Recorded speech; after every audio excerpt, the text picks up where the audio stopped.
2400 kilometre लंबा, गौर से सुनना, रेस्पिरेटरी ट्रैक। उससे जुड़ा हुआ 1,00,000 किलोमीटर लंबा सर्कुलेटरी ट्रैक। उससे जुड़े हुए अष्टचक्र, नवद्वार, 72 करोड़ 72,10,201 नाड़ियां, 37 ट्रिलियन सेल्स एनर्जाइज हो जाते हैं। और हम मात्र श्वास नहीं ले रहे हैं, क्या कर रहे हैं? श्वासों के साथ औषधीय प्राणवायु, औषधीय, जीवनीय, मेडिकेटेड एयर, घृत और गुग्गुल, दिव्यष्टि, ये सामग्री ना एक एक औषधि में, अब देखो एक साथ कितनी बड़ी घटनाएं घट रही हैं। इस घी में शताधिक गुण है। ये घृत केवल खाने के लिए नहीं होता है, खाने से 1000 गुना, लाख गुना, करोड़ गुना, अनंत गुना ये लाभ करता है हवन करने से। अब दुनिया के लोगों को तो इतना ही पता है घी खाने के लिए होता है। सब चीजें भोग की वस्तु नहीं है, सब तत्व तो मूलतः भगवान की वस्तुएं हैं, भगवान के सब पदार्थ हैं। सबके भीतर ये जीव भाव है। शताधिक गुण घृत के, शताधिक गुण गूगल के, दिव्यष्टि आदि, संतति इष्टि, मेधा इष्टि, मधु इष्टि, वात इष्टि, पित्त इष्टि, कर्कट इष्टि, सब प्रकार की औषधीय सामग्री आपको दी।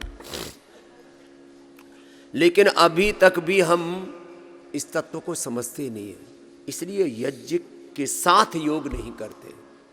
जिस दिन इस तत्व को समझ जाओगे ना, आप बिना हवन के, बिना यजन के योग करेंगे ही नहीं। ये गूगल और ये सामग्री जब ऐसे हवन में डालते हैं तब ये सूक्ष्म होकर के, कोई भी पदार्थ जगत का नष्ट नहीं होता, रूपांतरित होता है। ये मूल सिद्धांत है जगती का। जो भी हवन सामग्री है, जब इसमें हवन कुंड में ऐसे डालते हैं तो इसकी औषधीय शक्ति, अब हमने इसमें अलग अलग सामग्री के माध्यम से यह आहुति दी।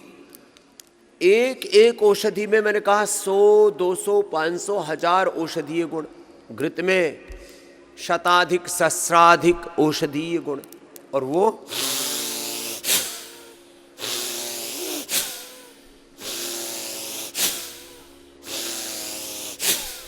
ऐसे गए।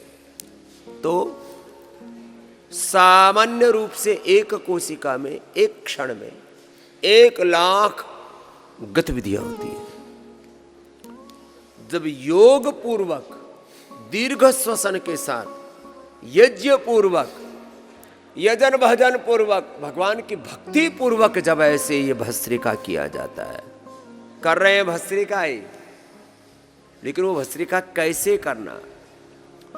जितने भी महान लोग हुए किसी भी क्षेत्र में, महान आत्माएं, महान व्यक्तित्व हुए, उन्होंने भी काम तो वही किए जो संसार कर रहा है। योग तो हमने भी वही किया जो युगों युगों से था, लेकिन वो योग आज हर गांव, शहर, गली, मोहल्ला और घर घर में प्रतिष्ठापित हो गया, जन जन के अंतर मन में, आत्मा में, चित्त में, चित्त, और अब पूरे युग में प्रतिष्ठापित होगा। योग धर्म ही युग धर्म है।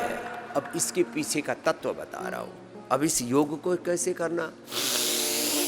व्यायाम पूर्वक, आसन पूर्वक, प्राणायाम पूर्वक, ध्यान पूर्वक, योग, यजन, भजन, कीर्तन के साथ, भगवान की स्तुति, प्रार्थना, उपासना के साथ। ओम विश्वानिदेव सवितर्दुरितानि परास्व यद्भद्रम तन्नहास्व। ओम य आत्मदा बलदा यस्य विश्व उपासते प्रशिशम यस्य देवा यस्य छायामृतम यस्य मृत्युः कस्मै देवाय विशाविधेम। ओम अग्ने नय सुपताराय अस्मान विश्वान देव वयुनान विद्वान योध्यस्मत् जोहराण मेनो भूष्ठान्ते नम उक्तिम विधेम। ये मंत्र तो हम युगों युगों से पढ़ रहे थे, लेकिन इन मंत्रों को जब हमने विज्ञान सम्मत समझने की चेष्टा की तो पाया, ओहो, इसमें तो जीवन का सारा रहस्य सन्निहित अंतर्निहित है। ऐसे करना, लगातार करो। थोड़े समर्थ है तो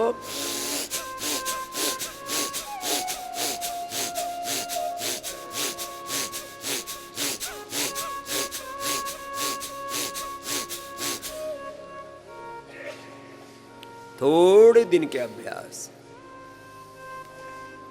योग में हम ऐसे प्रतिष्ठापित हो जाएंगे, योगमय जीवन हो जाएगा, रोम रोम में योग।